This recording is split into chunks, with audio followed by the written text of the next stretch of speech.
Hello mga Kademonyo Nation. So, for today's video, diba? Demonyo kagad ang bumubungad sa inyo, guys. So, bago nga pala uminit ang ulo nyo, at bago nyo pa ako mademonyo ng bonggang-bongga at mademonyo yung mga nanonood sa akin, shout out nga pala sa lahat ng mga nagko-comment, nag-share, at nagla-like na rin ng aking video. So, balik nga tayo dito sa aking vlog.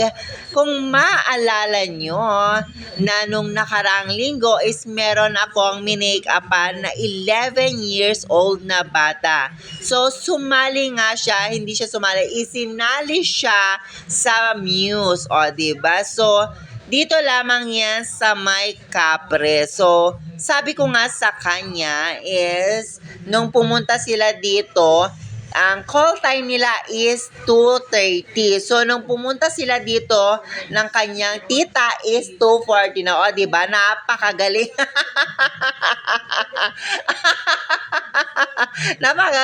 Napakagaling talaga ng oras nila, di ba? Imagine mo yung 2:30 na call time nila is naging 2:40. So, actually, ang start pala ng basketball is 4 o'clock. So, napakaaga pa ng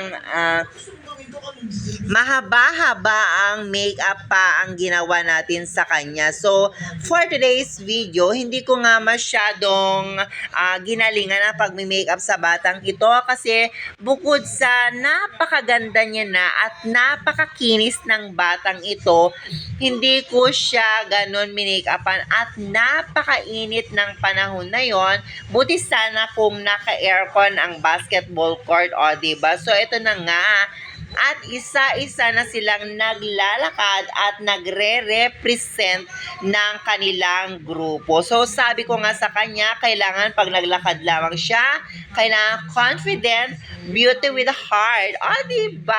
So, ayun na nga, lahat ng mga sinabi ko at instruction ko sa batang ito is sinunod niya naman ng maayos. So, eto na nga at nag-start na sila isa-isa rumampa. So, sabi ko nga sa aking alaga na wag siyang kabahan lagi. Kasi nga, grabe ang batang to. Habang tinitingnan ko siya is kinakabahan siya. So, lahat naman ng nandun sa court na yun is deserving naman silang manalo. Pero mas angat talaga ang batang to. So, ito na nga at best muse siya ng bonggang-bongga. Diba? So, congratulations sa aking new baby at bagong alagang bata ay siya ang nanalo bilang best muse ng Barangay Capre. So, thank you for watching. Keep likes talaga. Like, share, and subscribe sa aking vlog. Bye-bye!